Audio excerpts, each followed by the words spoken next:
let's get straight to business. Does not waste no time. This video is going to be about reselling shoes on StockX. So how you want to go about this is you want a few things. You want at least $500. If you don't have $500, I suggest working a job, cutting some grass, shoveling some snow, asking your mom, can I get some extra money from do some chores, ask your friends to clean up some stuff, clean up some shoes for them. Just try to run up a little 500. Shouldn't be too bad.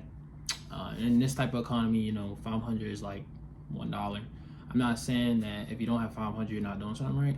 I'm just saying, like, I've always been there before. You know, we all been there, but less than $500. But I'm saying, just to make your life a lot easier when it comes to reselling, you don't want to have less than 500. You know what I mean? Because you want the ball rolling as much as possible. So in that case, you want to at least have 500 when you start. Okay. After you get the $500, you want a smartphone, some sort. I like on my iPhone. You can always use an Android. It's okay. You want the app StockX. You want the StockX. You can also download the app called Alias, because this is going to be shoe reselling as a general whole. So if you want the app called Alias, I'll put it right here. The app is called. But this is for also product research on shoes, figuring out how things work and that sorts. But yeah, after you have those two apps, you want to search up shoe stores near me.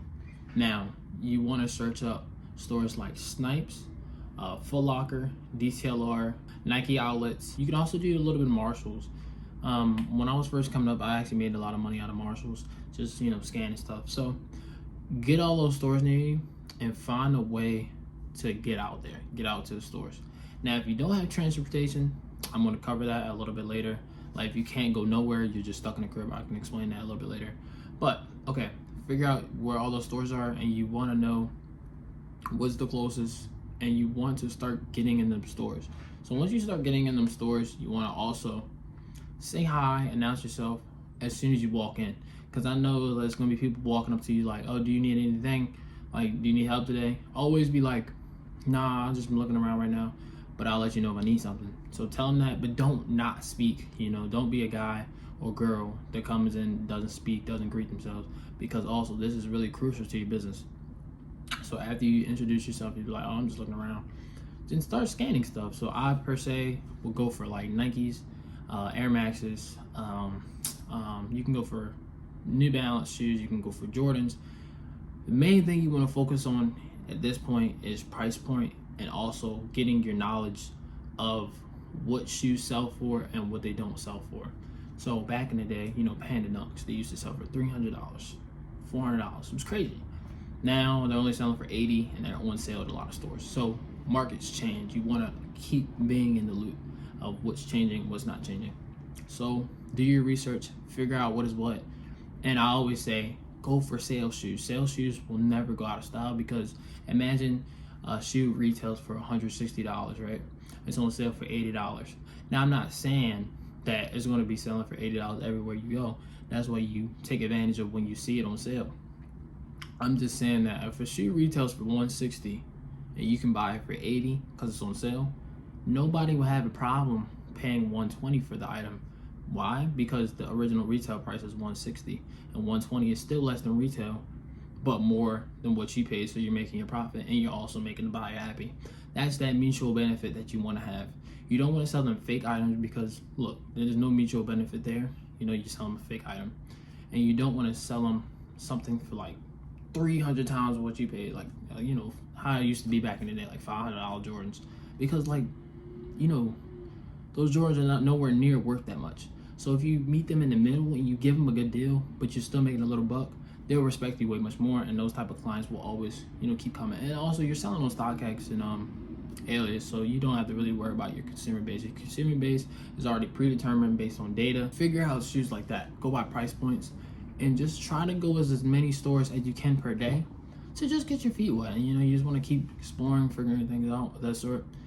And also, make sure you're speaking.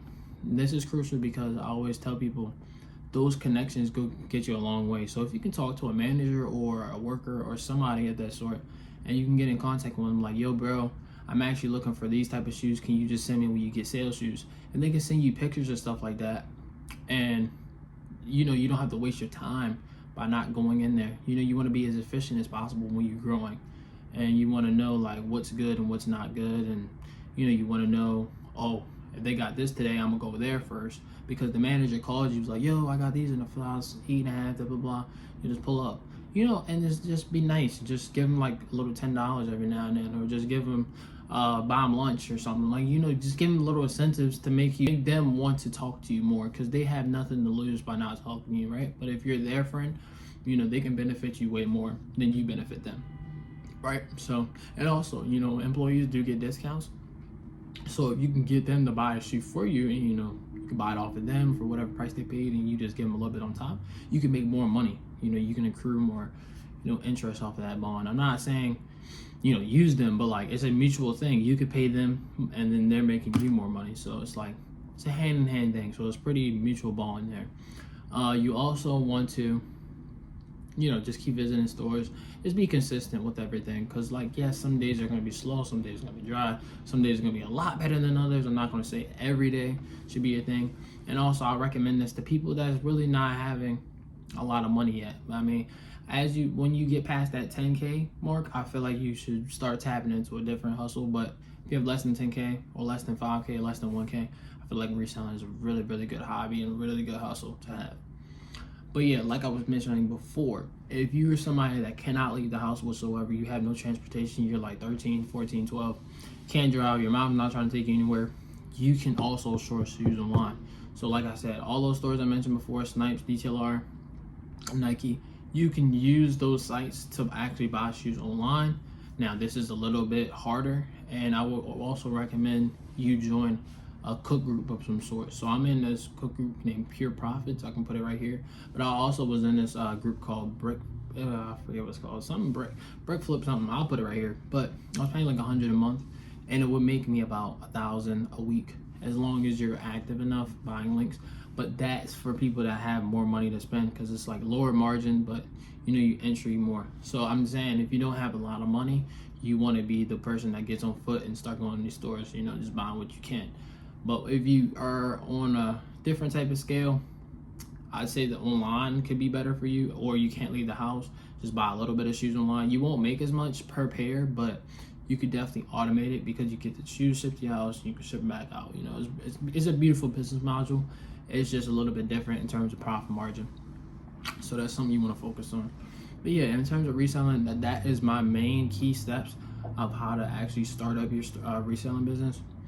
It is a whole mastery thing. It takes years in the making. Like, I was 16, I'm about to be 21 now, so 5 years in the making. And like I said, I've been doing different types of reselling my whole life. So I don't know. If you are somebody that wants to go deeper with this, I also am opening up a Discord. You can also follow me on this Instagram, not Fetty. I always talk about more content there, but I will be opening a Discord. And I also do have a full breakdown of how I started my Amazon store, and I've done over $200,000 worth of revenue now. So if you're interested in any of those, you know, feel free to jump to the links or whatever. But yeah, that's my pretty much introduction to reselling for you guys. And if you're somebody that wants to get started, that's literally all you have to do.